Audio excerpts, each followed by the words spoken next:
Mahasiswa yang mengaku sebagai korban dugaan kekerasan dan pelecehan serta Ketua BEM Universitas Victory Sorong dikeluarkan oleh pihak kampus. Menurut pihak kampus, tindakan ini diambil lantaran kedua mahasiswa ini telah mencemarkan nama baik kampus dan mengganggu aktivitas perkuliahan akibat unjuk rasa yang dilakukan. Pihak kampus pun telah melapor ke Polres Sorong Kota dengan dugaan pencemaran nama baik. Ya, pencemaran nama baik. Habis itu juga kami dari kampus telah melaporkan itu yang saudara Yoga. Nah, jalur hukum juga lagi diproses ya. Ya, mengaku BEM. Laporannya terkait apa juga? Pencemaran nama baik lembaga universitas kan. Sementara itu penasihat hukum korban mengaku dugaan kekerasan dan pelecehan ini terjadi sejak tahun 2020 yang dilakukan oleh seorang dosen dan kepala program studi Universitas Victory Sorong.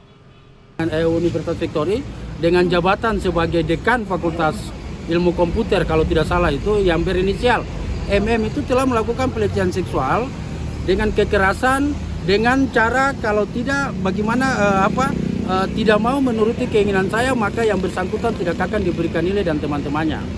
Gerakan Mahasiswa Nasional Indonesia melakukan aksi demo dengan membakar ban di depan pintu masuk Universitas Victory sebagai bentuk kekecewaan terhadap pihak kampus yang langsung mengambil kebijakan untuk mengeluarkan dua mahasiswa atas dugaan kasus kekerasan, pelecehan, serta masih memperkerjakan kedua dosen tersebut. Dina Bagung, Kompas TV, Sorong, Papua Barat.